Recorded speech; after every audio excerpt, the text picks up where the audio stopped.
शेख रशीद और राशिद शफीक बच निकले। शेख रशीद और राशिद शफीक लाल हवेली में मौजूद नहीं थे। आपको अपडेट कर रहे हैं, रावलपिंडी में शेख रशीद और राशिद शफीक की गिरफ्तारी के लिए छापा मारा गया। इमरान मलिक हमारे साथ मौजूद हैं। मलिक इमरान, बता दीजिएगा, पुलिस ने लाल हवेली पर छापा मारा है। जी, थाना वारिस खान और थाना सिटी की भारी नफरी ने लाल हवेली पर छापा मारा है। शेख राशिद शफीक और शेख रशीद की गिरफ्तारी के लिए वहां कमरों में सर्च की गई, लेकिन ना ही शेख राशिद शफीक घर पे मौजूद थे और ना ही शेख रशीद अहमद।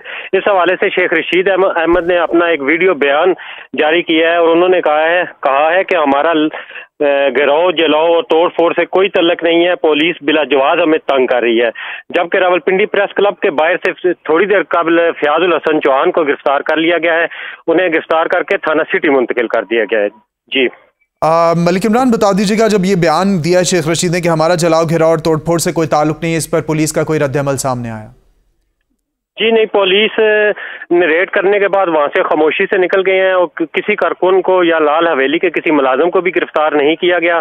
ताहम उन्होंने तमाम कमरों की सर्चिंग की है और लाल हवेली के छत तक ऊपर जाकर वहां भी चेक किया गया है कि कहीं ऊपर छत पे किसी टैंकी में कोई छुपा बैठा ना हो।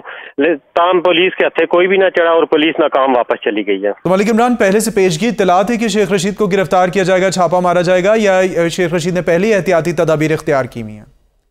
शेख रशीद अहमद और शेख राशिद जो है वो पिछले 3-4 दिनों से रावलपिंडी में नहीं है। वो किसी खुफिया मकाम पर है जहां से वो ट्विटर भी अपना यूज कर रहे हैं और सोशल मीडिया के साथ मुकम्मल राब्ते में है। जी मलिक इमरान, आप हमें तफसीलात से आगाह कर रहे थे। आपने बताया कि पुलिस ने लाल हवेली पर छापा मारा है, लेकिन शेख रशीद और शेख राशिद शफीक पुलिस को नहीं मिल पाए।